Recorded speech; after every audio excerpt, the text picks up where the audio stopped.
আজকে দারুণ একটি রেসিপি আপনাদের সাথে শেয়ার করতে চলেছি, যেটা হচ্ছে বেতো শাকের ঘন্ট। সেটা গরম ভাতের সাথে কিন্তু দারুণ লাগে। তো নমস্কার বন্ধুরা, রেসিপি সুই সানভিকাতে সবাইকে স্বাগত জানাই। আর এই শাকটা রান্না করাও খুবই সহজ, ঘরোয়া উপকরণ দিয়েই কিন্তু হয়ে যায়। তাহলে আসুন শুরু করি। বেতো শাকের ঘন্ট করার জন্য এখানে বেতো শাকগুলোকে আমি ভালো করে বেছে নিয়েছি, তারপরে এটাকে কুচো করে কেটে নিয়েছি। কেটে নিয়ে ভালো করে পরিষ্কার করে 3 থেকে 4 বার পরিষ্কার জলে ধুয়ে নিতে হবে। আমার কিন্তু শাকটা কাটা হয়ে গেছে। এরপরে আমি এখানে বেগুন আর আলু টুকরো করে কেটে নিয়েছি, আর এখানে নিয়েছি আমি কলাই ডালের বড়ি।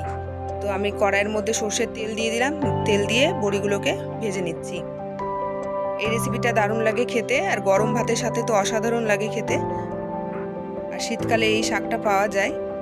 এইভাবে করে আপনারা একবার বেতো শাক রান্না করে দেখবেন, খুব সুন্দর লাগে খেতে। আর আমাকে কমেন্টে অবশ্যই জানাবেন কেমন হয়েছিল। আলু আর বেগুনটাকে আমি লাল করে ভেজে নিচ্ছি একটু নুন হলুদ দিয়ে। আমার রেসিপিগুলো যদি আপনাদের ভালো লেগে থাকে প্লিজ একটা লাইক একটা শেয়ার করবেন এবং কমেন্ট করবেন, কমেন্টে জানাবেন কেমন লাগছে আপনাদের। আমি আলু বেগুনগুলোকে তুলে নিলাম। এরপরে আরেকটু সর্ষের তেল দিলাম, ওর মধ্যে দিয়ে দিলাম 1/2 চামচ কালো জিরে, শুকনো লঙ্কা, কাঁচা লঙ্কা ফোড়ন দিয়ে। এরপরে আমি যে শাকটা কেটে নিয়েছিলাম ভালো করে পরিষ্কার করে ধুয়ে নিয়ে শাকটাকে দিয়ে দিলাম। তার মধ্যে দিয়ে দিচ্ছি একটু নুন একটু হলুদ দিয়ে একটু নাড়াচাড়া করে নিচ্ছি। এটা থেকে প্রচুর পরিমাণে জল বেরোবে, সেই জল দিয়েই কিন্তু শাকটা সেদ্ধ হয়ে যাবে, এক্সট্রা করে জল দিতে হবে না। এরপরে আমি 2 থেকে 3 মিনিটের জন্য ঢাকা দিয়ে রেখে দিলাম। ঢাকা খুলে দেখুন কি সুন্দর সেদ্ধ হয়ে গেছে প্রায় শাকটা, জল বেরিয়েছে অনেক।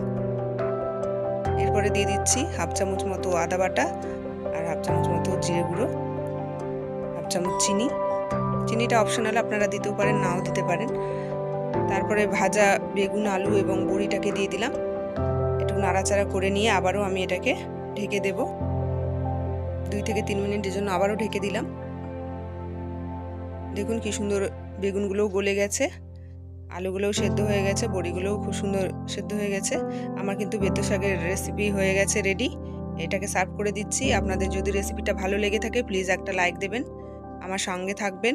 আর যারা নতুন বন্ধু আছেন প্লিজ আমার চ্যানেলটিকে সাবস্ক্রাইব করবেন, বেল আইকনটিকে প্রেস করবেন। আবার দেখা হবে নতুন আরেকটি ভিডিওতে। থ্যাংক ইউ, এতক্ষণ আপনারা আমার সঙ্গে ছিলেন। ভালো থাকবেন, সুস্থ থাকবেন।